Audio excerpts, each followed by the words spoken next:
Today we have a fossil fuel based economy, coal and crude.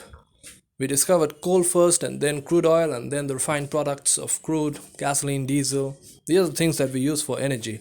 But we have to move for cleaner sources in the future. And we have solar, wind, but in terms of compact fuels which can be combusted to produce energy, we have these three major fuels of the future: hydrogen, methanol, and ethanol. So let's start with hydrogen. It's a gas, it's an explosive gas, its compression is difficult, its storage is risky. So these are the downsides. But the positives are that it is clean. If you combust it, it produces water. Combust means combine it with oxygen. So it produces water, which is something which makes it the cleanest fuel among the three. And in terms of calorific value, a gigantic 150 megajoules per kg. Wow. Methanol has 20 megajoules per kg, ethanol has 30 megajoules per kg, and the gasoline and diesel that we use today have 40 megajoules per kg. So this is huge. But it is an explosive gas, and I don't know when can we actually make the storage, transportation of this gas much more convenient. Probably we'll have more hydrogen cars in the future. But let's go. So if we have this thing, we'll have something called the hydrogen economy. But let's go for another alternative, methanol, and which is a much more promising alternative, and trying to go for the methanol economy. So methanol can be used for a wide variety of purposes. It can be blended with gasoline and diesel. It can be used in DG sets for producing electricity. It can be dehydrated and dimethyl ether can be produced, which can be used for LPG blending. So wide variety of uses. How do we produce methanol liquid? The source has to be methane gas. If we have methane gas, that's a two-step process. You pass it through steam in a process called steam forming, and you produce this CO plus H2, which is called synthesis gas or water gas. And then in heating with a catalyst in the fish Tropsch process, you produce methanol.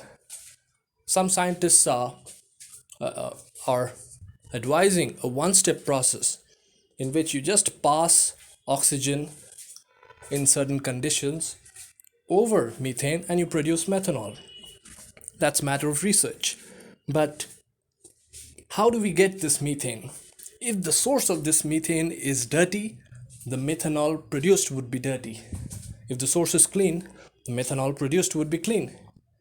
The commonest source is natural gas. But countries like India, which do not have natural gas, don't find it very prospective. Another source is coal. Countries like India, Australia, which have large reserves of coal, find this prospective. But both of these are polluting sources. Natural gas has methane. Coal can be gasified into either methane or maybe into the synthesis gas, and then methanol can be produced.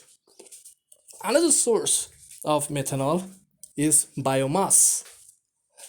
Biomass produces biogas in a digester in a biogas plant, and that is methane, right? And then you can produce biomethanol, as you can call it. Traditionally, this biogas plant has produced the biogas that is methane, which was directly used as a cooking fuel. But now this aspect can be looked into. Certain categories of biomass, such as the Jatropha plant, can be processed to produce biodiesel, which is another aspect of biomass technology.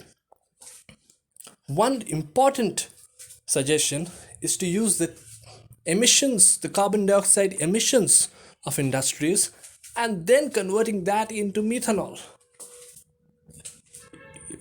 See, CO2, if you just add hydrogen, you'll get methanol. So that's a prospective thing. Wow, methanol seems really prospective. Methanol economy. Let's go for ethanol. Ethanol, mainly it's being used for the gasoline blending 20% blending in India. And if you produce ethanol from biological sources, it's called bioethanol. And that's what is being done. Sugar, molasses, that is the main source. But fermentation of corn and other grains is also being used for production of ethanol. But given so many advantages of methanol, so many diverse uses of methanol, a methanol economy seems to be most prospective in the future. Thank you. And do keep watching News and Statics. Share, like, subscribe.